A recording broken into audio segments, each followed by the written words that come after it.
You're looking live at the post-game report as my dog upstairs hears me and is going crazy. Let's just make sure. Oh, sound is there because I can hear me on the headphones. Let's kill the YouTube. Alright, so how you doing, Michael? I thought that was pretty good, although I was surprised by a couple of things that DeLonge said, and that. How you doing, Speculative Future? What did you guys think? I thought they did well, and Chris Walford can hear me. I'm glad you guys were here, and we even got I know. Red Panda, I saw they asked, and I missed some stuff. I'm trying to take notes, and I was taking a lot of notes, and it was stressful trying to keep up. I know he said he didn't see your video, but what was the question? Was it the 3 days? Yeah, it's like, come on, give us a hint. What kept you up for 3 days? And he kind of blew it off, but then he says it's the whole gravity of the situation and realizing this is real, but there's actually obviously something more to it. Yeah, hinting at the end there from here. How's it going, Gav? Mick is in the house. Mick, I will get my drum set up one day. If it's the last thing I do, and I don't want it to be the last thing. I mean, I can go down the list if anybody missed it. The one thing, and I need to pull it up so it's going to cover up. I was surprised that Semivan admitted that he was, he never, I don't think he's ever spoken about talking to people in the government saying, hey, we're going to do this, we're going to take it in the private sector, and, we're not going to talk about classified information, but for whatever reason, you guys ain't getting it done, so we're going to do it on our own. And let me know if you guys ever have problems with the link. Somebody told me that the reason people aren't calling in audio or video is because the link doesn't work for Europe, but not everybody's in Europe, so. All right, please recap. For those who already saw it, I'll try to add in, so you're not bored, some of my own ideas. And I'm going to, thanks, Drew. I'm going to block, you guys, I'm not going to be able to see the chat for a second. So it starts off, Semivan, I actually wrote down, I wanted to make sure I had his quote right. When he was on UFO Classified Live, he said, I believe it's a non-human technology and I wish I knew who owns it. It's something other, no question. And then once we get past this, you guys can go back and correct me. He talked about flying out to San Diego to meet Tom. He wanted to make sure what Tom was talking about. Where did he get this information? Who was leaking to Tom? And then he realized, it's clear that no classified information was being leaked. No classified information leaking was taking place. And then they had breakfast the next day with Putoff and other luminaries in the field. I know one of those luminaries, and I know that he was asked to join Ttsa, and he said, no, thank you. And that person told me that the food setup was so good. It was the best catering. I didn't get any details, but they were very impressed with the catering at the, I don't know if it was Oceanfront where they were. He said it was a nice hotel. And then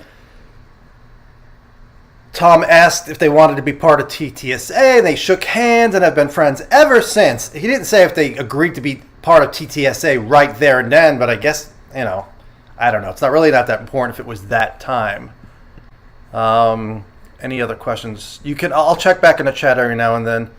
I'll try to keep the chat up as I'm reading, so feel free, and I'll cut myself off. I don't want to give you too much live stuff. You get bored of me. But how rare, it's not often you get to see Semivan as such an extended thing. I would have rather have heard more of Semivan. And Tom says, you're always fascinated why they're here. When you first get into UFOs, it's fascinating. Then you realize it's real. And then you dive deeper and you realize you're not studying the events, but you're looking at archaeology and petroglyphs and everything, and it's all tied together and what's going on with mankind. And then you find evidence that UFOs are all part of the puzzle piece, that it all fits together. You got religion, government, national security, advanced tech, the history of mankind. And then always trying to learn, and he said he met Jim And Jim said, "Who are you?" And Tom said, "I need help." And Jim agreed to help. That's like the shortened version. For the sources that Tom has worked with in the past, I'm not sure if every government source, but he said he made this coin, what's it called? It's a presentation coin? Challenge coin. I called it, and he put the Vitruvian Man. That's the man that's like this, we've all seen. And it represents bringing arts and science and consciousness together. Any questions so far? Yeah. If Tom was a nutter, Tom would not be with this group. Tom definitely says stuff that he has not repeated, especially not on this show. Tom is brilliant. I mean, the fact that he put Ttsa together and was able to get all these people together was amazing. Even if they were looking for somebody like that, he came up at the right time. Bug, I'm trying to see your question. I wish Tom hadn't spoken so long with his answers. I know I wanted more Semivan. We could not that Tom does that many interviews, but I mean Semivan is so rare. And I did like that Semivan brought up the trickster element. Semivan seems very well versed with a lot of ufology. I spoke to somebody that told me that he wasn't up to speed on everything, but that does not seem to be the case. And what else? I guess that's it. No, I'm kidding. Does the government have an alien body? I know, right? No comment. Come on, you can't comment on what's been said in the public sphere. So it's like the people on one side will say, well, that's disinformation. That's disinformation by Jim. He's just trying to throw it out there so the Russians think we have a body, which I don't know how that helps us. But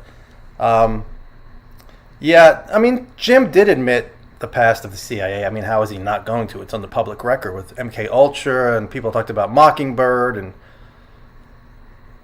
it would be worthwhile to visit the Joe Rogan interview. There's other interviews he's spoken about his sources, and it's like, anyway. So Kurt says he's not a skeptic, not a debunker, and then he asks about Skinwalker, which I thought was interesting because I've never heard Jim talk about Skinwalker. He says, I'm not an expert. But Tom and I know all of those involved, and he says George Knapp, Colin Kelleher, who worked for NIDS, doesn't mention Brandon. He said he never met Mr. Bigelow, so he can't discuss Skinwalker in a meaningful way. But he did read Hunt for the Skinwalker. Said John Alexander is a dear friend of his. I wrote down J.A. That's my John Alexander shortcut because J.A. is listed in the Wilson Davis documents as somebody who is a liar. It's obviously, I don't know any other J.A. connected to that situation besides John Alexander, but not proven, of course. What happened at Skinwalker, according to Jim, was true, accurate, and real. When you go looking for the phenomenon, it doesn't like to show itself. It has low observability, so he compares it to like UFOs when you can't get a clear picture. Skeptics will say, because there aren't real UFOs. It's fascinating. According to people in Hunt for the Skinwalker, and some people not mentioned in the book. Serious place where serious things happened. So it's nice to get him on the record on that. Anybody who studies Skinwalker with an open mind doesn't think it's all made up. There are people that think that, but either they don't have an open mind or they have, they can't accept that paranormal stuff exists. Any other questions in the meantime? A lot of people don't trust Alexander, but Alexander is into so many cool things. We read his book, whether it's Bill Bengtson and the healing and all the paranormal stuff. His book has got so many different things, and I need to read all of it. I've gone through it. Did I see Tom on Rogan? Joe Rogan. I was thinking Tom Rogan.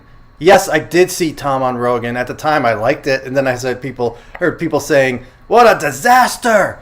So I played it for a friend of mine. I'm like, it's 3 hours. My friend is not into UFOs, but he's like, I don't really have a problem with what he said. I realize I don't know a lot of this stuff, but for people who are into UFOs, it didn't sound that crazy to me. When Tom said he was having meetings next to the Pentagon, Rogan was making it look like they're in the grass outside the Pentagon, where I think it was Crystal City, right next to the Pentagon, whatever restaurants are there. I think that's where Mellon might have met Alex Dietrich. I'll have to ask that, because I know Dave Beatty figured out, or at least he thought he figured out which restaurant. Tom talks about mutilations. He went into mutilations for a while, lights in the sky, invisible entities, poltergeists. It's all happening in one place. And as my friend Nicole Sakic says, it happens at other places too. And she's right, but Skinwalker is the most studied. There's other places. There's Dulce, there's Sedona, there's a place in Colorado, there's Yakima, Washington. George Knapp covers that in the book. There's some other hot places all over the place, probably with as much activity, but we don't have enough people interested in this subject to put scientists on the ground. So that place has been focused on. Tom says it toys with you.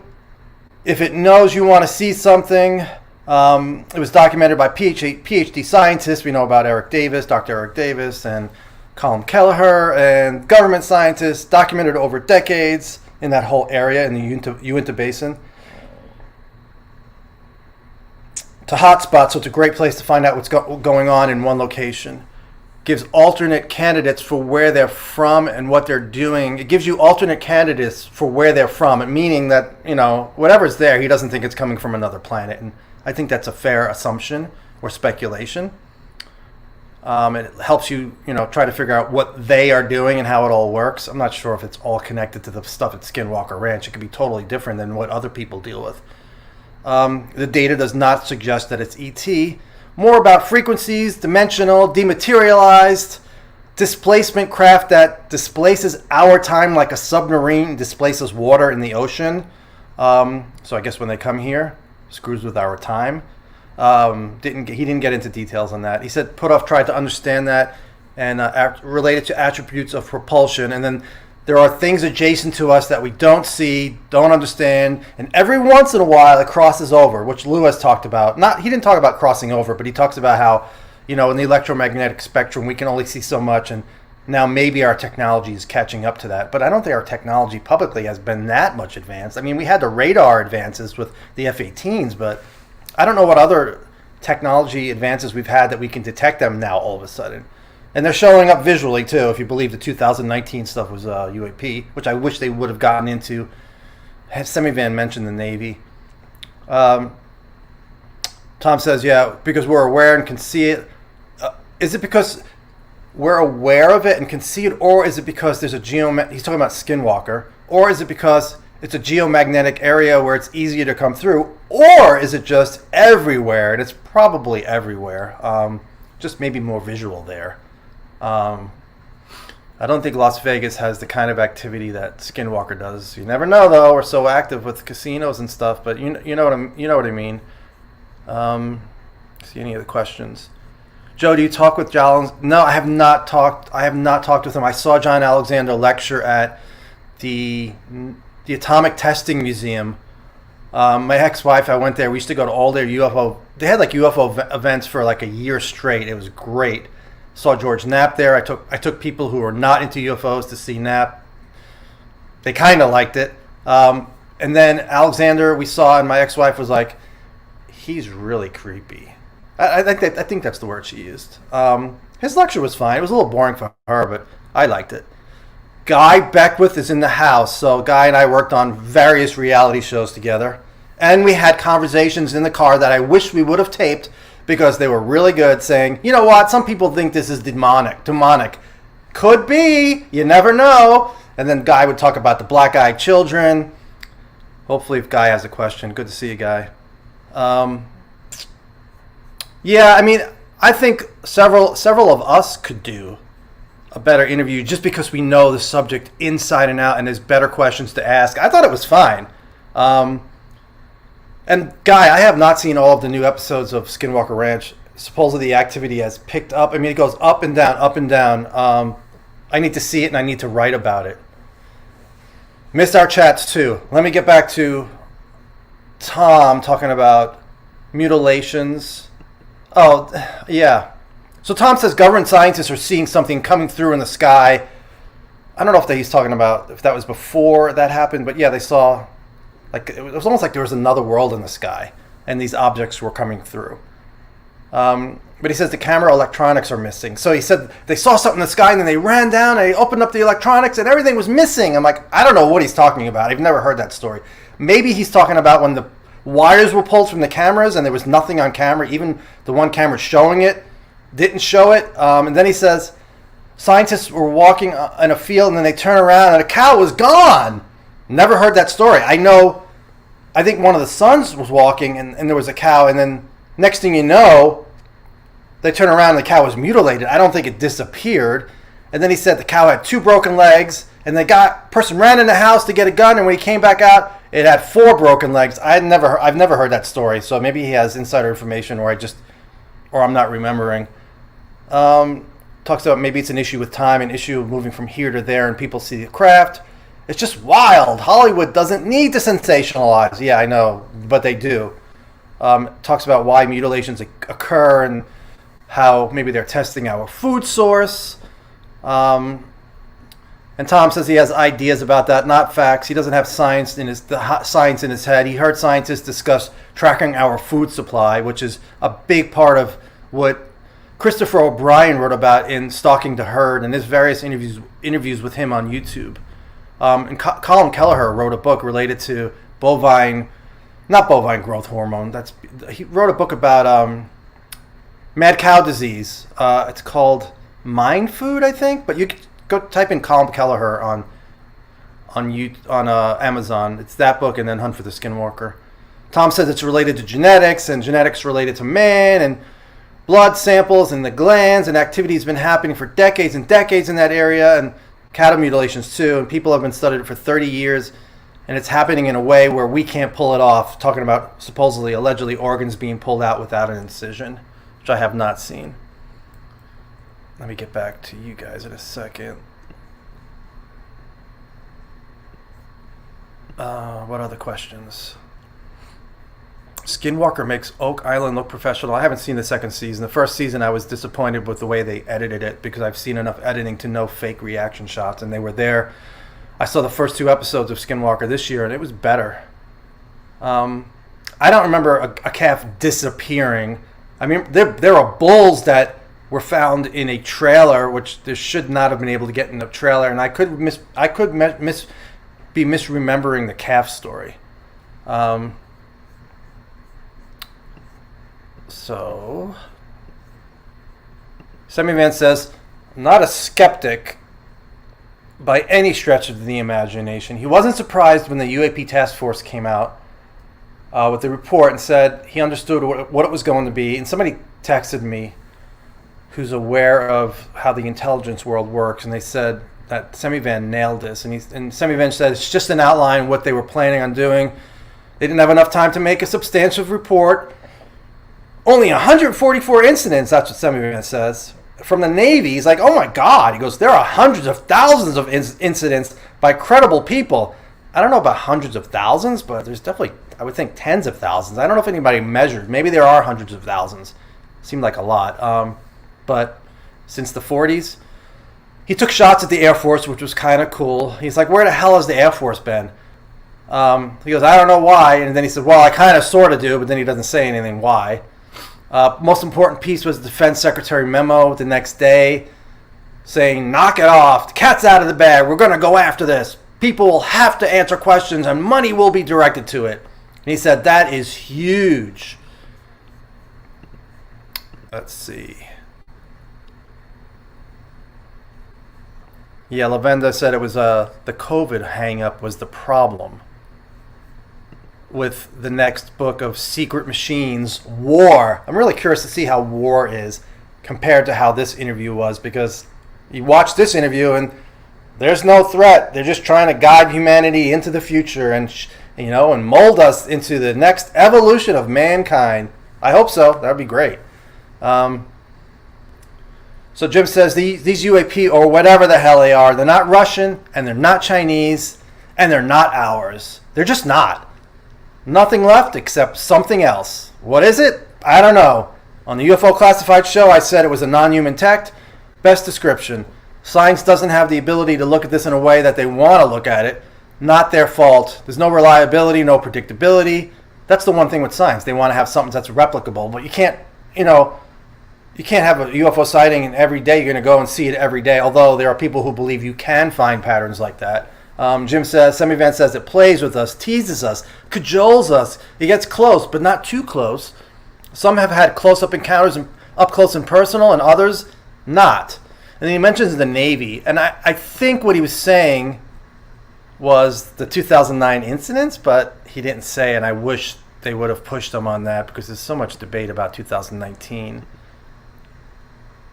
Yes, Artie Clark, I need to look into. I have a YouTube interview with him lined up to watch. What? Yeah, Semivan said that the government, and Tom said the government doesn't all know all that much about the phenomenon. I think some people, the overall government does not know what's going on. But I think, as I've said, there are people within the government that know, and he's kind of hinted at. We'll get to that. I thought that Semivan did hint at that, or even said it. UAP Toronto. Semivan said he'd be dead before we get the truth. I think people need to take that seriously just so they get their expectations down. That's why Lou said marathon. And once again, my friend Nicole said, we're doing this for our kids' kids. So I haven't read Chasing Shadows. I need to get to the fiction. I am not a fiction guy, and I know it's supposedly based on true events, but then you hear this interview and it seems like, really? It seems like he's just blown off what his advisors have told him.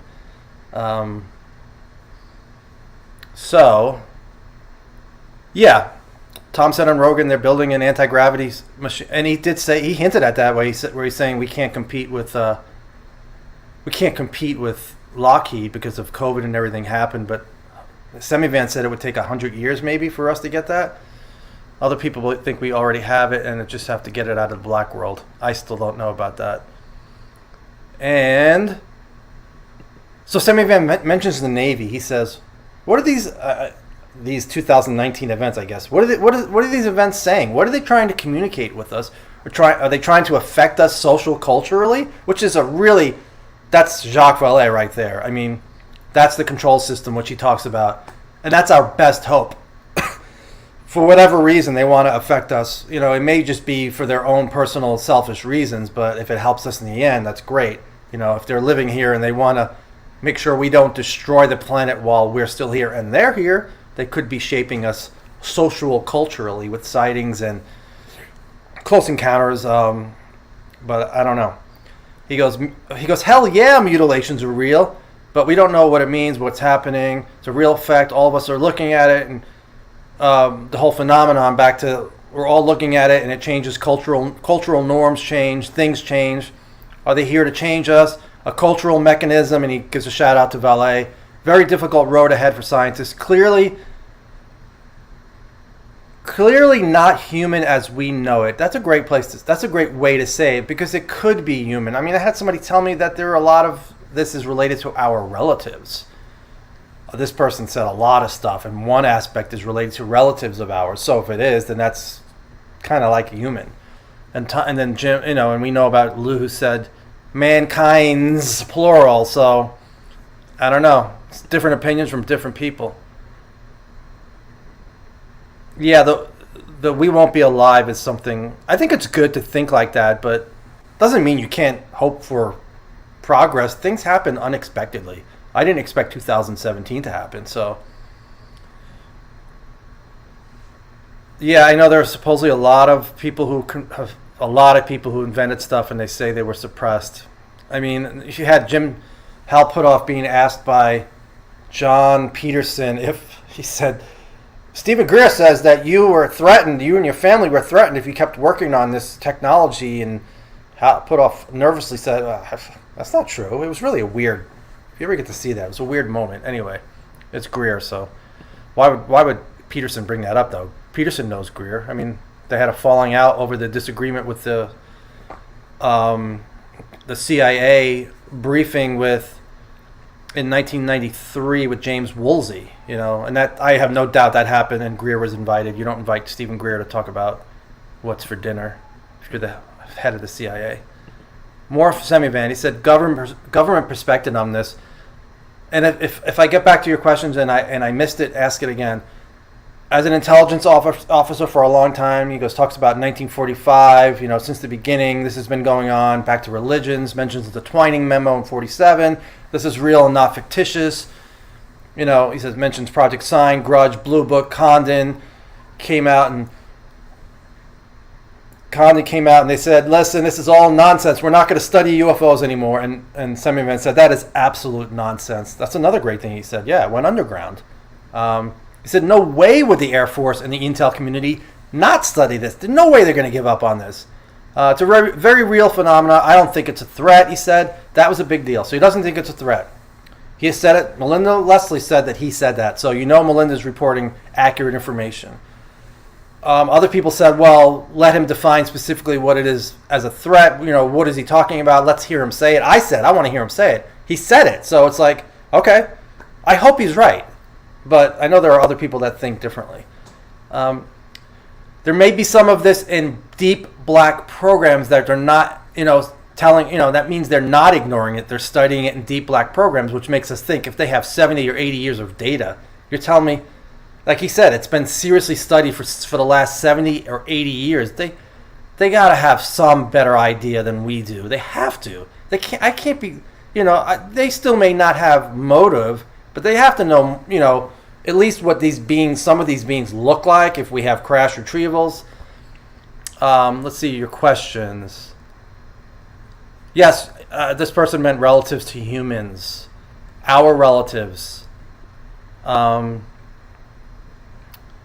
He has met Brandon. Yeah, I didn't know that. He talked about meeting someone with a ton of money while being at Skinwalker. I have not heard that. Jim, yeah, of course. Tom talked about healing the blind. We'll get to that. People being healed. And then Tom said, that happens in all religions. That's kind of what Michael thinks. Definitely thought of Michael when I heard that. I don't know exactly when his surgery is going on. It could be now. I didn't hear back from him. Go make coffee, Julie. I have to eat soon, but we're going through all this. Where is it? So he brings up Project Stargate, which was the remote viewing program. And that program started when we found out the Russians... I know Annie Leibovitz goes further back, but I was introduced to it learning that the Russians were doing psychic experiments. So we needed to find out, could the Russians spy on us and get data, psychically? So we started our own program with Hal Puthoff and Ingo Swann, and I think Elizondo says Puthoff. I'm not sure if that's the right pronunciation. I always said Puthoff. Ingo Swann and Russell Targ and other people that are mad that they're not mentioned. I forget the one guy's name. He always gets mad that he's not mentioned in the beginning, and I forgot his name. He talks about other tech, crazy tech you didn't even know exists but does exist, and other countries are working on it. If you tell your friends, you tell your neighbor. In other words, we can't let UFO information out. That's what he's saying. It says, and he doesn't blame the government for not wanting to share it. Skeptics say, I don't know what it is. That's fine. We have no problem when skeptics say that. That's not what the skeptics that we have a problem with are saying. They're saying, it's glare. It's a glitch in the new software. It's just ignorant statements, especially when people are seeing it with their own eyes or on FLIR. Yeah, I do want to see more of the Fravor, Dietrich, and Slate visual sighting, and the people in the Hawkeye. But we have so little cases to even know the details or hear from these people. I hope those cases exist. I mean, I don't know what they saw with this 23-minute video, if it was visually or just one instrument. He says skeptics tell him they don't know what it is. That's fine. Just don't tell me it belongs to China or Russia. That's nonsense. Of course, what people are going to say. That's Jim Semivan. It's the PSYOP. It's Russia or China. They know what it is. And I have my own source who said, if it was China or Russia, we would tell you. And then people are like, no, they wouldn't. So that's Semivan. If you think he's lying, he's the expert liar. All right. He says, when you've been read in, you know that it's not China or Russia. I like that too. Let's see, questions. It's going too fast. I can't keep up. So let's see. Tom kind of made it seem like he doesn't know much like us, and they know more, but not that much more. While answering about recovered bodies, somebody knows. Somebody knows that we've had bodies. If we have bodies, I think we do. I don't know, but I mean, somebody knows. I don't know how many people know. Does Jackie Gleason know, or did he know? The whole Nixon story, which I love. I don't know. It's a great story told by his ex-wife, Gleason never spoke about it as far as I know. Any thoughts on brand new researchers out of nowhere on UFO Twitter? Yeah, it's really weird. New people. I have no problem with new people. I just wish some are doing research and learning about cases. But it's great. It's great to learn on the fly. But then there's some the last couple of weeks have been stirring up shit, and I understand the whole Jacobs thing because people are mixed on that, and I understand that. I understand how it looks, and I thought I didn't know. I didn't really form a really strong opinion until I started looking at the whole transcript, and then I spoke to somebody, and there's more to come out. But I understand people's views on that. I just don't understand why people think, an experiencer who had something sexually done or allegedly can expect to go to the police. I mean, I know enough about sexual assault to know that women and men do not want to go to police. It's not an easy thing to report. I mean, the rape kit going through that, it's like very invasive, and a lot of times they're not believed, and they become the ones who are focus of the accusations. Did you lie? Did you go out late at night? Why did you go out? That kind of stuff. But I won't get into that unless people ask. Tom says he didn't think they were coming from space. Yeah, he did say that. So, but he also talked about coming from different times where time goes backwards and forwards, and he didn't say Atlantis, ultra-terrestrial, that I've heard from other people, which I think would just be based on here on this planet, native to this planet. And like I said, it's hard to keep up with everything. The one big thing, Bug, how do you not, and unless Semivan is going to these people, listen, I will do this interview, but you cannot ask me about my experience in college, which, according to Grant Cameron, was a classic abduction where there was a little blood on his wife. She got a little cut. So if you weren't given the the information not to ask him, how do you not ask him about his encounter? I don't get that. Let's ask. We can ask the guy who hopes the answers. I don't know about the other guy, but the theory of everything guy, he can answer us, and we can say, were you guys told not to ask about that? Because you have to ask. Yeah, Julie, there's a lot more that people don't know, and hopefully within the next year. That's all I'm going to say. Still not a great situation either way. Yeah, you said that you spoke to Emma, and I was hesitant to share that because it was backing up my point of view, but I can't prove that you guys who talked to her. I'm trying to talk to her because I really don't have a dog in the fight. I mean, it just made me mad that people weren't reading the whole transcript before commenting. That was the big deal. And then I learned more, and then we won't get into it, but I'll talk to her, I'm not a big Jacobs fan. I never even checked the guy out. I thought he was, like I said, he was arrogant. That was my first impression. But other people who have spoken to him have said very good things about him. Said he never met Mr. Bigelow. Yeah, relatives if they're traveling in time, and that's one of the things I was told by somebody who, a credible person in our community, talked about time travel. Gotta stop saying yeah,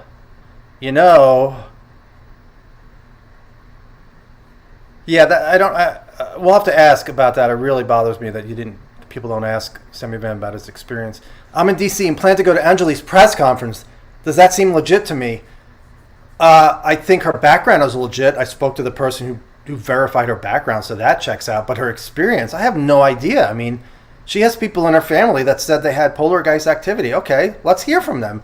If she had poltergeist activity and all of them experienced it, it would give more credence to her experience because there's a connection between the two. I don't know. I saw her first channeling session. It wasn't great, but credit to her for going out there and doing it. Semivan's personal experience and what he thought about the Bledsoes were two of the most common questions. Yeah, that would have been a good one too. I think Bledsoe is part of the Making Contact event. The last I checked, he was. And I'll have an update on that whole thing and my participation, quote unquote, with that. Back to what they talked about. Tom said there was a big wig, and I got messed up on this. It was hard for me to keep up, and then I had to pause it. The person that told him, there's no evidence this is real, and then Tom went outside, and there were two guys who were working underneath that person that wanted to talk about it for an hour with Tom. Some people are more open-minded than others. And then he said the Jasons. Did I understand what he was? I don't know what he's talking about. Maybe that's something obvious I'm missing. He said there's incredible scientists at Lockheed and all of those places. We can use them. They chose the best and the brightest trying to figure this out. He's talking about who could keep their mouth shut because of national security. They weren't going to get. Oh, he thought they weren't going to get anything from Tom, so it really didn't benefit him that much to talk to him, but they still did. And then other people are going to say, of course they benefited because they fed him misinformation. We're never going to get away from that. You can always throw out the disinformation angle. Tom spoke to the former head of the task force, who I have not been able to learn his name, and asked, "What's the biggest change now that we've brought UFOs out in the mainstream?" And this guy said the same thing as Lou. For the first time ever, we can talk about UFOs outside of a skiff, in the Pentagon. And then the 3 days. What kept you up for 3 days? And he won't say. And then he said, he skipped it and said, I learned from Jim how to parse information, learned how to be skeptical, put pieces of information together. They're big thinkers. I'm not talking about, I don't know if he's talking about the people around Semivan or the people who study UFOs that we don't know their names. They study patterns and analyze things over time. And then he gets back to the question of, why was he kept up at night? And he said, because it was just understanding the stakes. Once he realized this was real, it kept him up at night. Although his original statement did not sound like that. It sounded like he was talking about something specific. And he said knowing the 3 videos were real when he got those was a really big deal for him and us. Twitter, Nicole, is a minefield. The last couple of days, oh my God. Never mind. I was going to talk about Richard Doty, which always gets Twitter going, because I see comments from Doty that I don't even comment to. Must not talk to Doty. I forgot his name. The temple guy. Drawing a blank. Anyway. Tom and the threat. He goes, those were my words. Really? You're here for a long time, showing up in bed. He says those were my words. I'm like, really? Those were your words? Because it surely sounded like he was getting that from advisors or informants. That kind of was a cop-out to me. But I need to go back and look at exact words, because he talked about threat. I'm pretty sure he said he learned from somebody that UFOs feed off of our negativity. And they, love is a nuclear missile to the straight heart of the UFO, and that I don't think that came from him. So he's backtracking big time. If I have to see where that came from. He said UFOs have been here for a long time. They show up in bedrooms. They show up in front of F-18s. They show up on petroglyphs. Obviously here for a reason, doing something and having an influence on us, and maybe just having an influence on where we wind up, or this is where you got a little negative, suppressing us so where they can take advantage of something. So that wouldn't be a threat, but if they're taking advantage of us, depends on what they're doing, and if it's for their benefit and not ours, that's something we would like to know. I would think if we can stop it. Maybe we can't. This thing is visiting us. It's not being forthright about its intent. And that's what Eric Davis always says. They're here, but they don't tell us why. They don't tell us what they're doing. And Eric's opinion on UFOs is all negative. He may be totally wrong. I don't know. It's an opinion. He's very hesitant to give any facts, except that something physical is here and he believes they're off-world. Tom says it's been here for a long time. Let me see if I can understand my notes. The way the government thinks, hear about encounters. I don't know what the hell I wrote there. Tom says he was out in Colorado Springs and with generals. They were shooting the shit, and talks about his mom and Jesus and how she believes in Jesus. And even if she saw Jesus in the room, she would have a heart attack, meaning, he doesn't understand how people who have these encounters and they see it, how they, don't flip out. That's what Danny Sheehan talks about, learning the breathing method, the Stanford Groff breathing method, which they taught to one experiencer, and supposedly she learned it. She got calm. She saw the being. They were like, oh, she's calm. We can take her to see her hybrid children. So it's or child. So that's a story Danny Danny Sheehan told, we all have to learn the Stanislav Grof method of breathing. It's hypotropic breathing, I think. His mom supports him and doesn't think it's evil. Unlike my father, who said UFOs are demonic. And when my mom heard about Heaven's Gate committing suicide, she asked me if I knew those people, which was kind of funny. I'm like, no, I did not know Heaven's Gate. I'm not in a cult, Mom.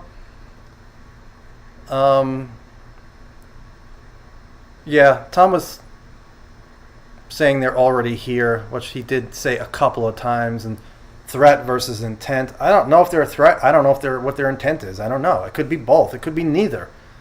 Like I said, I hope Semivan is right, and it's not a threat. We don't have to worry about everything. They're trying to shape humanity for the future and help us evolve to the next level of human being, so we could take our place in the cosmos with our mankind's. Anyone know where to catch this long interview he's talking about? Yeah, I don't know the name of. Everybody else knows the name. There you go, Brian Keating channel. I have it linked on my Twitter. And then he talked about Sarah Skulls got a question in. But first, he said, once we learn what these things are, we'll merge metaphysical consciousness type of science with normal science. That's kind of like the spiritual / science melding, although some people don't like the word spiritual, but metaphysical, telepathy, remote viewing, whatever you want to call that. There's science being done on that, but we need the mainstream involved. Everybody will be able to keep the things they love. That's Tom's view. All religions will be able to keep everything. The Father, Son, and Holy Spirit will see it in a new way. It'll be connected to our connection into consciousness. Doesn't think religion will crumble. Yeah, well, it depends on what the truth is. It depends on how it unfolds. Maybe not crumble, but could take a major hit. Tells his mom that all religions have stories about healing the blind because, as we talked about Michael. So Tom says it's not just one religion that has that story, and he says it's physics, which I agree. Whatever's going on there's some aspect of physics. How it's going on? How the hell do we figure that out? It would be nice. Sarah Skulls had a question, and I'm not a Sarah Skulls fan. She's written some articles talking about the fleet that was with the gimbal, saying, how do we know after the video of the gimbal cuts off, it just wasn't a fleet of Danish flyers? Yeah, our F-18s were fooled by a fleet of Danish flyers in their whatever planes they have. Okay. Anyway, she said, how does Lou and Mellon leaving affect the mission? I don't know if she paid for that question or they got it because they know her, but fine question, that's fine. And then Tom said, the pandemic hurt. More government folks want to be part of Ttsa, but there aren't enough slots, probably because they can't pay them. That's one thing I always heard behind the scenes. Always. Funding is a major problem. At one point, money was supposed to come through. It didn't come through. Tom referenced that, and just everything fell apart. All their plans. And he said it put them in quicksand and just, waiting. And that's why their focus was entertainment. They were doing well with, unidentified, so they focused on that. Whether or not there was some falling out with Lou and Mellon, and Lou was tired of being, kept from doing interviews, that could have played a role too. Couldn't keep up with Lockheed. Oh, that's what he said. So it's like, yeah, he says, we couldn't keep up with Lockheed. Well, I don't think you ever were in competition with Lockheed, let's be serious. But maybe if they had gotten the funding and could hire the right people and they had the right connections to the black world that allegedly this technology exists, maybe they would have made progress on that end. And he says Hal is still working on things, and he mentions very briefly, he hints at the Krata with the Army and how that was all affected by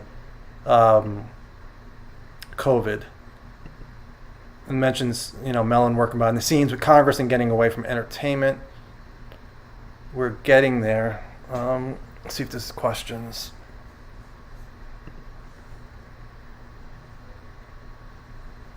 Tom has millions. Yeah, Tom did not have to do this for money. He could have did a Blink 182 reunion once.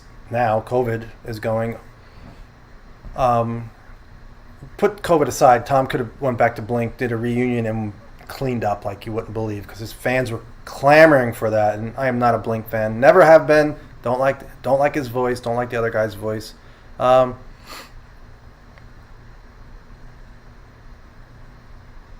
really? I didn't. So Keating goes live and then he goes to subscription afterwards? I hope not. Hopefully people could see that. I need to save it because I need to transcribe it. The cash grab flopped. Yes. Hal Puthoff joined Ttsa to become a millionaire because Hal Puthoff was really struggling to pay his rent. And, no. Yeah, the funding didn't come through, but I heard that from other people, and it affected other things. It affected things outside of Ttsa too. Specifics I can't talk about, but just nothing crazy. Just hiring people and being able to pay them. And I just sounded like Kit Green there for a second. I have Kit Green audio, but the agreement is to transcribe and make it into articles, so I don't release his audio, but I can impersonate Kit Green. Why? How? Where? That's a really good Kit Green impersonation. I don't know exactly what he was talking about, though. I forget. Really interesting guy, and I will get that interview out one day. I just want to add audio to it, and it has to be cleaned up. It's not right. I know this. I read through it, and it's just, I could see it doesn't make sense, some of it, because I have typos. Semivan said Lou and Chris needed to go their own way and away from entertainment.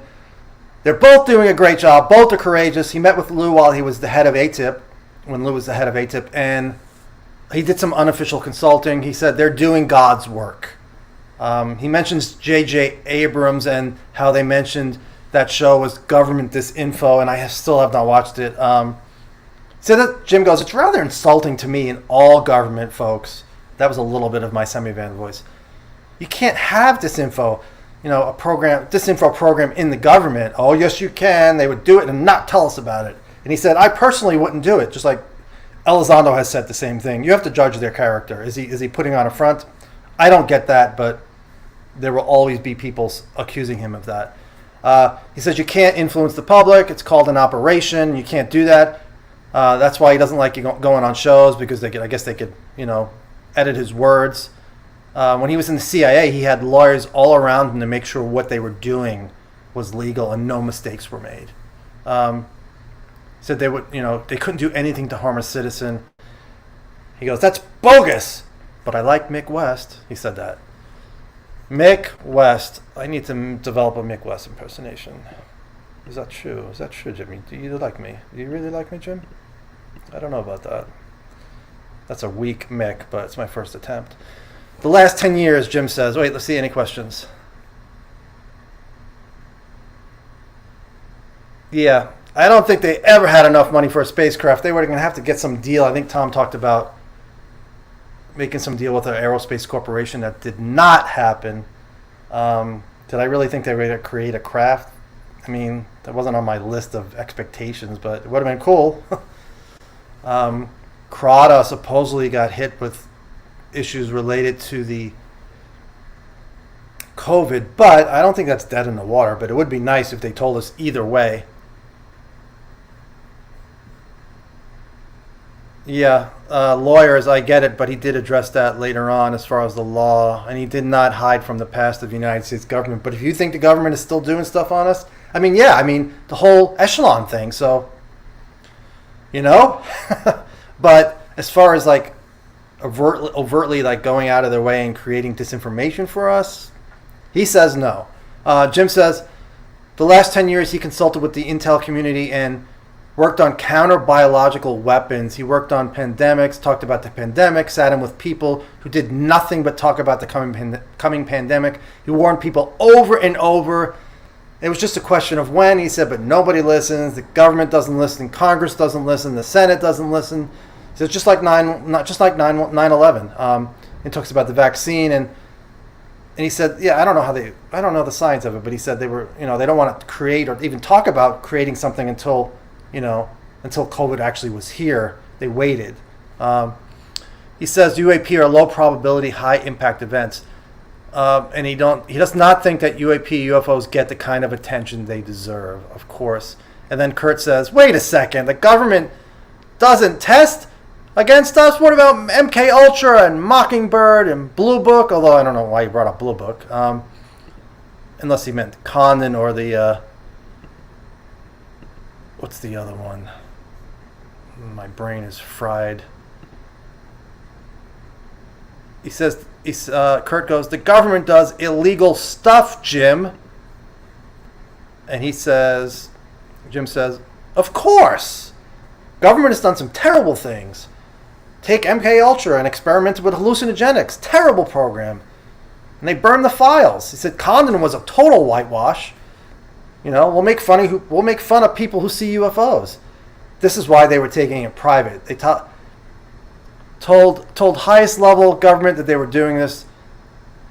This was pretty cool. He said, I guess when Ttsa was forming, they told, I don't know if Jim was the point man, probably told the highest levels of the government that they were doing this with Ttsa. He said, you guys can't get this out for whatever reason. And they responded and said, go ahead, just keep us posted. And he says that they get information from those people and they'll share it with us. He says, but we don't shill or work for them. I thought that was cool, though, I don't think I've ever heard anybody specifically say that they got the okay, except I know Fravor in his interview with Fighter Pilot Podcast said, Lou called him and said, we were given the okay, I forget the exact wording. That was the only time I'm like, who gave him? He said, they gave us the okay. I'm like, who gave them the okay? So this kind of answers that. Semivan said they got the okay. I don't know how high they went up, That'd be really curious to see who gave them the okay. And then he mentioned the alien body, and Jim said, that was a question, do you think we have an alien body in our government, somewhere in the government? And Jim said, no comment. And Tom said, there's no way to know. You hear all stories. He talks about materials, and then I think he talked about Linda Moulton Howe's Art's Parts and how that supposedly does some really amazing things. But, if what's here is a real phenomenon, physical objects, he goes, you want to know who's piloting it. If there is a body here, Tom says it will be very hard to get someone to come out and say that. Of course. I mean, we've had other people talk about it and sources, but officially, no. That would be a challenge for people to accept, especially if they showed the body. All right. Any questions? Joe, what are your thoughts on the hoaxed, questionable footage interlaced throughout the new show? I haven't watched it all, but they don't care. They'll put in anything that shows good. That's the problem with some TV shows.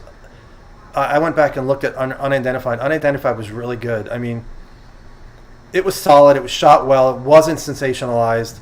There were some things I disagreed with and I wrote about on my blog, like the Italy stuff, the helicopter, but it was really well done. And the Showtime, from what I've seen, they went out of their way. I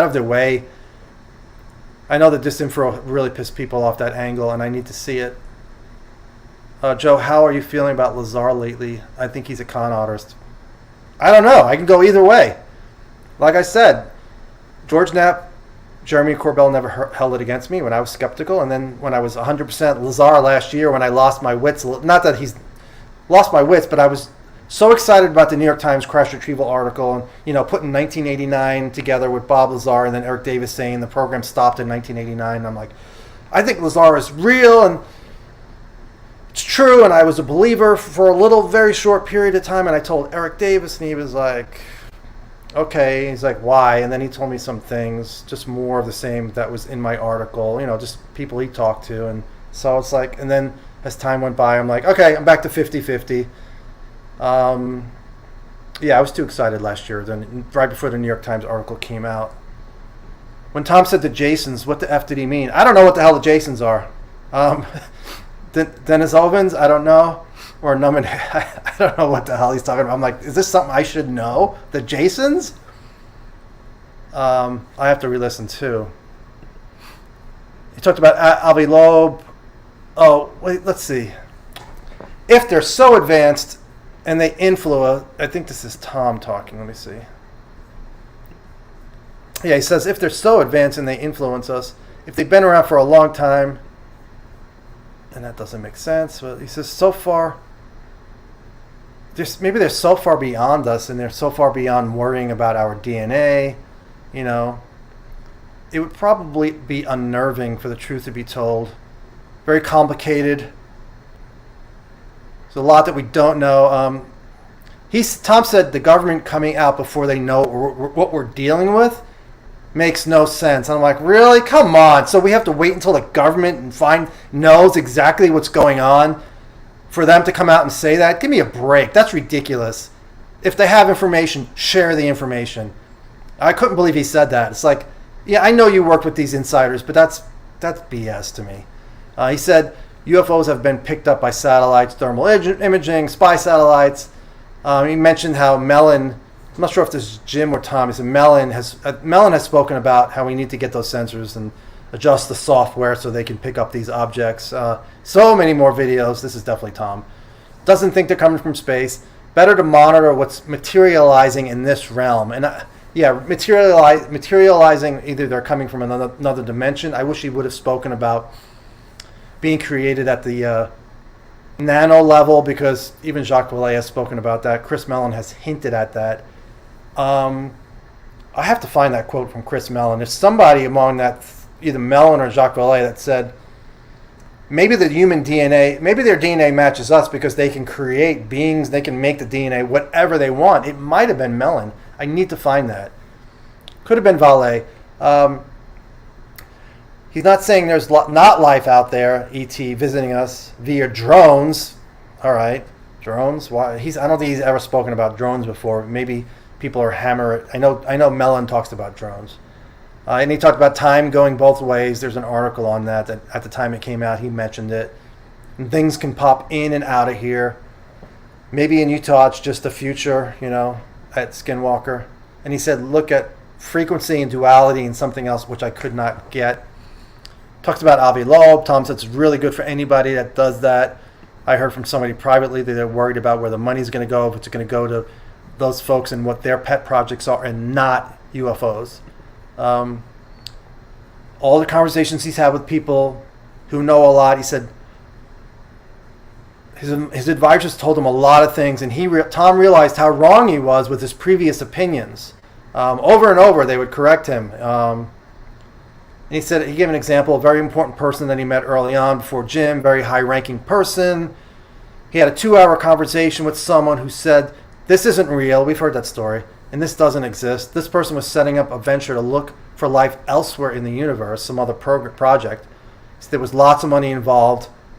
And Tom said, but I want to talk about the ones that are here. And this person looked at him and said, let's introduce him. There were other people there. Let's introduce Tom to so-and-so. And that led to the meeting with the general. We recovered a life form. It was the Cold War and other meetings. And then he met Jim, and then Jim taught him how to digest information, and there were infinite possibilities. Thanks, Bug. Thanks for the questions. I'm glad we have some people in here. You don't get Semivan talking that often. Jason is a government study group formed from university academics who review DOD and DOE projects. Okay. Thank you. I did not know that. I will look that up afterwards. Yeah, I do know that about. I think Eric Davis mentioned them when we were talking, and they were talking about. I forget exactly what he said. It was one of his interviews, which I need to transcribe. Take it easy, Bug. DeLonge reiterated the magnetic anomaly areas being connected, as if UFOs can materialize more easily there. And yeah, maybe that's why they're drawn to some of those places. There's also a Native American connection to all those places, so I don't know about that either. Is it magnetic or is it both? The Jasons have dealt with topics ranging from nuclear missile design to climate change modeling. Yeah, I did not know any of that stuff. Let's see. Jim Semivan says he feels sorry for scientists. He said he's a huge fan of the Galileo project. He applauds them for being so courageous. Hasn't met many scientists that are doing something like this who have a sound understanding of the research of the past 70 years. That's Yeah, that's a great thing. When people first get into this and they have an opinion, they don't know the history. Some skeptics are like that too. Some of the newbies in ufology are like that too, but they'll learn. I mean, it's a lot. There's plenty I don't know and need to learn. He said if these scientists did have a better grasp of the history, they'd appreciate what they're up against, or what they're trying to get out. I get the information out. I think I made a typo there. In Jim's opinion, he does not think we'll come to a conclusion in his lifetime. That was, I know a lot of people had their stomachs sink when they heard that, but that could be reality. And he talked about there's lots more than UAP in this. That's why the whole James Letkatsky, and somebody online today was saying that they're like, how do you know it's Letkatsky? It's Letkatsky. I had two sources that told me, and Keith Basterfield figured it out. He was the one that ran OSAP. It's not a secret. I mean, it's like the worst kept secret. Lou needs him to speak up to take some of the pressure off of him. He was a rocket scientist. He had a PhD in physics and math. I think he actually went to Harry Reid's house in one of the Reid interviews. Talks about the trickster element, which is great that he knows about that, because people assume that he's not well versed in the subject, and not a lot of people bring up the trickster element. And it's a big part of John Keel's work. He spoke to a scientist, and they said this is between consciousness and quantum mechanics. And he talks about entanglement and particle wave theory. Above my pay grade. I know entanglement, but I thought I did until I heard a physicist say, you don't know entanglement. Not to me, but to the audience. With UAPs, there's no lexicon to use to begin discussion, and they can't figure out what questions to ask. Many scientists are extremely frustrated over this. There is hard evidence, and there is anecdotal / soft evidence. I know a lot of scientists will not get involved unless we have more of the hard evidence. But as Chris Mellon said, and I said, and other people have said, get people like Avi Loeb and other people read in, and they can tell us just the basics. So when the public sees, and as much as I don't like Neil deGrasse Tyson, if you would get him read in and he came out and said, this is real, I can't tell you exactly what I saw, but it's real, we need to study this. If somebody like that, find somebody else, a big name, the public, that would help so much with the general public. I don't know how much they look at it like us and obsess over it, but they'd be more interested, I think. He said the Tic Tacs were real. Don't say they're sensor anomalies. What do you do with that?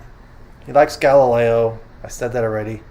But we need it. Galileo thinks we need a great picture. He's like, yeah, we do need the great picture. I'm like, I think we have great pictures. We just need to get them released.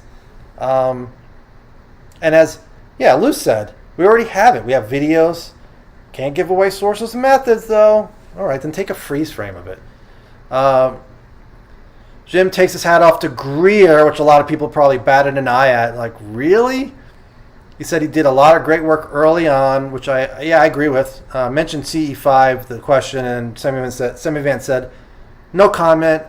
I don't go that far. And then Tom says, he thinks in the future we'll be hacking our minds.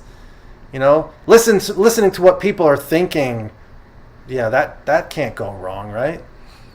He thinks it's wonderful, consciousness and meditation. He talks about advanced beings may be able to do that. That's kind of my argument, that I think UFOs will lead, once people realize it's real, and it'll lead to us looking into all types of metaphysics related consciousness. Use that word instead of metaphysics. Meditation is the beginning. He thinks the advanced beings may already be doing that. If you listen to some of the stories where people hear voices in their head and are paralyzed, they're hacking the system. And then Semivan says, I'm not discounting Greer. I just don't know enough about that CE5, but I applaud that he's working on it. And then Tom said, push your government. Push your government. Jim said he told the government folks he was taking it private.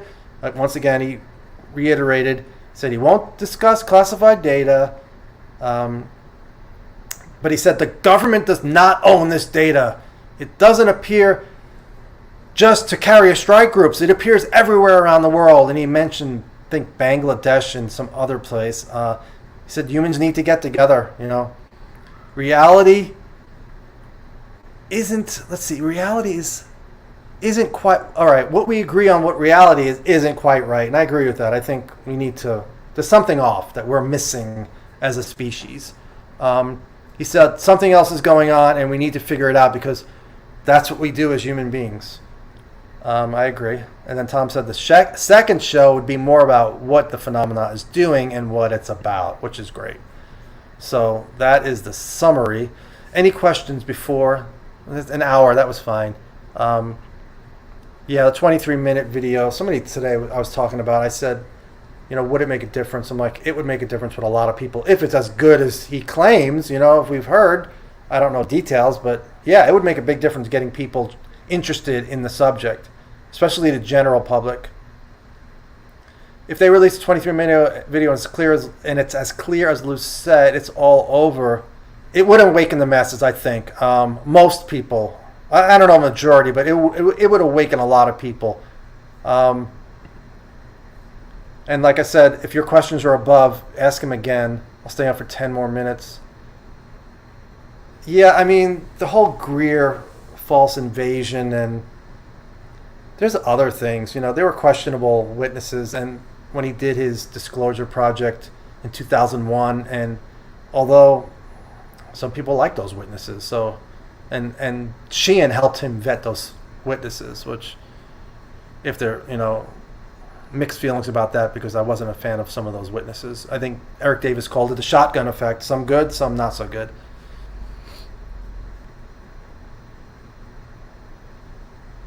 Bye, Julie. Thank you for being here. Yeah, Semivan had beings in his room, and it was during college, and he wrote about it in the forward to Secret Machines. If you type in forward Secret Machines Semivan, it'll come up. It's a separate webpage. So he had an experience, and I think Grant Cameron has said that his wife got a little cut on her leg during it. She had it. So, I mean, I guess he can't talk about it, or he doesn't want to talk about it. I'm sure he can talk about it. It's not like it's classified.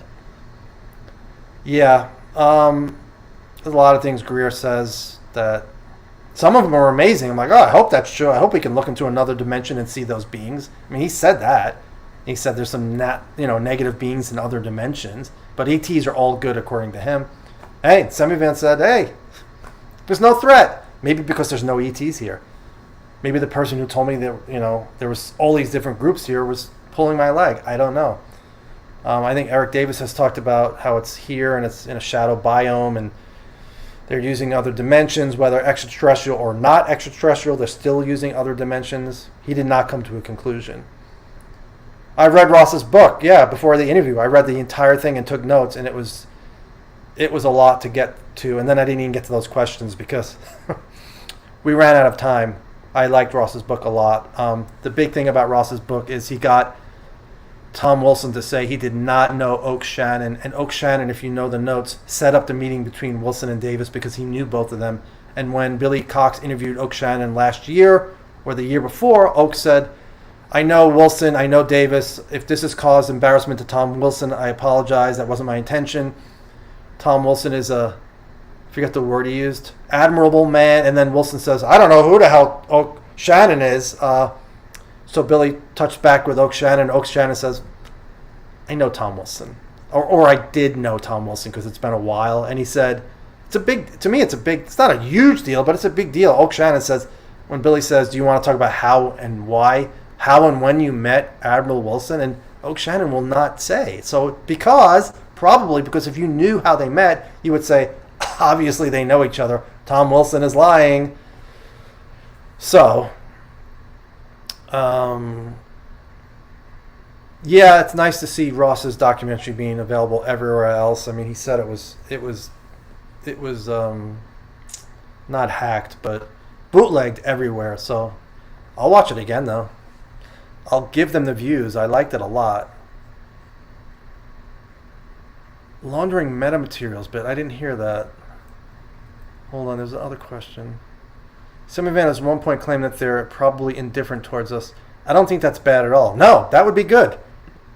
That would be good. Doesn't mean bad things can't happen to us. I mean, we're indifferent to certain species, and like an ant. We don't care as long as the ants are in the woods, but we step on them all the time. So it's like we don't really care. So what kind of indifference? Levels of indifference. What do you think of I don't know what the laundering of metamaterials bit means, and maybe I missed something. Sources and methods. There are ways around sources and methods. There's got to be a way around sources and methods. Come on. You know, I don't think everybody's just giving us bull, but I think there are ways around that. Backwards cap is because I did not want to put gel in my hair, Michael, you know. And I don't look good with a forwards cap. You don't want to see a cap on me forwards. It looks really bad. Oh, I'm sure Jim knows a lot more, too. Yeah. Still got to watch. I don't know what that is. Ross is really, really good. It's nice to have somebody international into this, and he's working on, you know, more. You know, he could not put everything in the book, and there's people connecting with him, as he said, you know, constantly getting information. I'm talking about Ross saying government gave Ttsa metamaterials. If you could call in, you could give me more details, because I don't remember that part. Saying U.S. government gave me, I don't know about that. I mean, I don't think they did, as far as I know, unless he had a source, and if he did, I don't know about it. It actually doesn't appear everything in the world because we have zero compelling data, which is, I don't know what that means, though. I'm glad we have 50 people. I thought it would be zero. You know, you could do too many live, but I'm trying to do live at least once a week, maybe just this kind of thing, and then a guest. I want to try to interview Kay Randall May, who I got the reading from. She's been an intuitive for a long time. Ryan Graves, I don't know what Ryan Graves is up to, Mike. I mean, he kind of downplayed it after he came out and said, you know, stuff is going on. Then he said, don't get too excited. I don't know what it is, though. I haven't heard anything recently from anybody behind the scenes, except that disclosure is happening right before us, but doesn't mean it's going to happen fast. Ross would narrate. Does Valet have any books on tape at all? Yeah, they when they give Linda her sample back, it's going to look a little different. Sorry, Linda, we switched them. Why do you think no one ever questions Tom on the McCaslin email? That's another one. Why wasn't McCaslin brought up? We probably would not talk about it because that was not supposed to be public. Oh, okay. I didn't know it was speculation by Ross. I mean, I have so many notes on that book. Too many notes. It took me forever to read. Plus, I'm a slow reader, I guess. Yeah, McCaslin, imagine him going public. That would be amazing. Probably won't, though. You know, it would be nice if these guys went public before they died. Yeah, I'm not good at videos, Preston. So anybody who puts videos up, I look at them, and especially nighttime videos. So I wouldn't even be able to tell you if it was a satellite. I mean, but he's going to be. I do believe stuff happened at the Bledsoes. Enough people had experiences with them. All the other stuff that his son talks about, that Semivan told them that we were created by. This is what Ryan Bledsoe said on Twitter. Semivan was sitting in the chair and said, "Ultra-terrestrials created us." And I don't know what else he said. There's other stuff he said.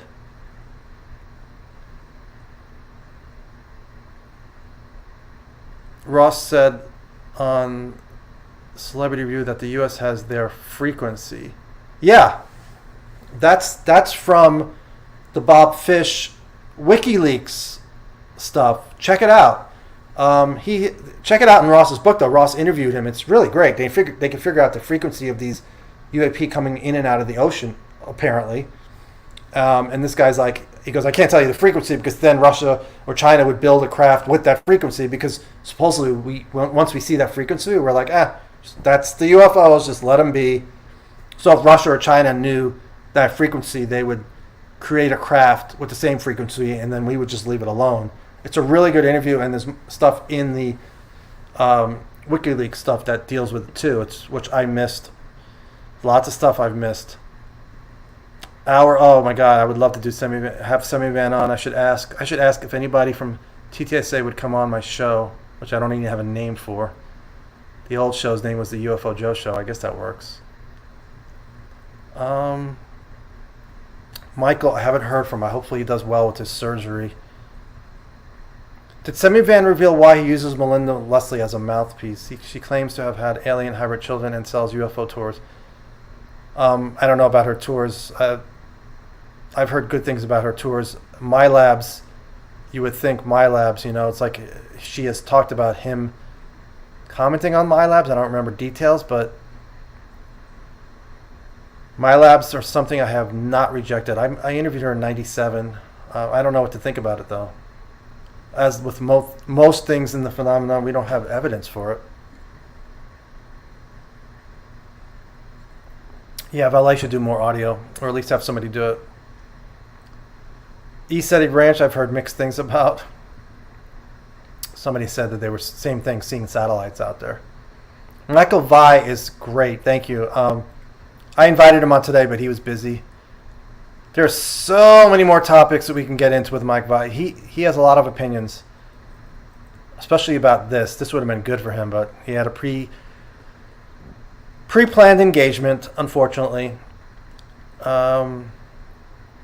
Anyway, so that is, I'm going to call it quits. Yeah, I have no reason not to believe CIA, Semivan. I know the CIA's history, but we'll see. Have I asked Kit Green's most trusted psychic about the session done that talks about certain things near Catalina? No, she does not want to talk about any of that stuff because I don't know if it's just private data. But that's what I could talk about. Loose strategy, 5 pillars. So I had my reading with K. Randall May, and we talked about UFOs. Sorry. We talked about UFOs a little bit. She said she believes there are 4 major groups here. Thanks, DSM. I appreciate it. Kay Randall May said there are 4 major groups here. In her opinion, other groups may be coming here. And she thinks the 4 groups have different opinions on how to handle things. Didn't explain that. I would love to have her on and talk about that. But it's psychic information, so it's like, can't verify it. She said she thinks other people come here from other civilizations, a vast universe, and not everybody has the best intentions for humanity. She thought the 2019 events, I'm like, did you hear about them? She's like, yes, I heard about them. How could you not hear about them? She does not think they're Russia or China in her opinion, but seen Semivan say it has more weight. I'll have to look at my notes. Different agendas, yeah, could be, but she said negative, positive, all of the above. So Paul Hellyer, I need to find out. I thought Paul Hellyer's information he never said it came from government sources, but somebody said you need to look into Paul Hellyer again because that's not true. But I put him in the same ballpark as Escher, the guy from Israel, because he was all over the place. I'm like, where is he getting this information? If it's from his government sources, great, but I think it's just from books and reading stuff, and that's, Another person I want to interview, 2 people. Remote viewing, Lynn Buchanan, remote viewer Paul Smith. Back in the day on Coast to Coast, it was Paul Smith, Lynn Buchanan, and Joe McMonagle. I would love to get McMonagle. He's hard to get. I'll try, though. Those 3 are like the original gangsters from remote viewing. There were some females from that group, but I don't see them public at all. Hella Hamid. So, yeah, I'm going to go. Real quick, what are the 4 groups according to that person? No, she didn't say. So, I will try to get her on. She said she's fascinated by this subject, and if I could get her on, but remember, it's psychically derived information with no feedback whatsoever. If she said that she spoke to people in the government who said, you're on the right track, Kay, that's one thing, but I haven't heard her say that. Still, I'd like to hear her opinion. She does a lot of medical readings. That's what her focus is. That's what her specialty is. And like I said, she's a doctor, but I don't know what I'm trying to find out what her PhD is in. I'm right about Hellyer getting information from books, or Escher? Thanks, V. Thank you, Preston. Yes, Michael Vi. I will share it with him again because he needs to be on again, and he knows that. And follow up with Michael. Oh, Kit Green's most trusted psychic. Yeah. I would love to talk to her about all of that stuff. Gods of Eden. I loved Gods of Eden, but that's they are manipulating us for their own benefit, and they have been for a long time. That's the gist of the book. Really negative. So just remember that. Be prepared for that. Somebody read the entire thing online. Just some person. You can find it on YouTube. But if Semivan is right, then all of that is nonsense. So now I'm thinking everything over again, which happens with this subject. You can never be too sure about anything. Thanks, Rich. Thanks, M. Shepard. Take care, guys. Thanks, Steven. We will talk soon. See you on Twitter.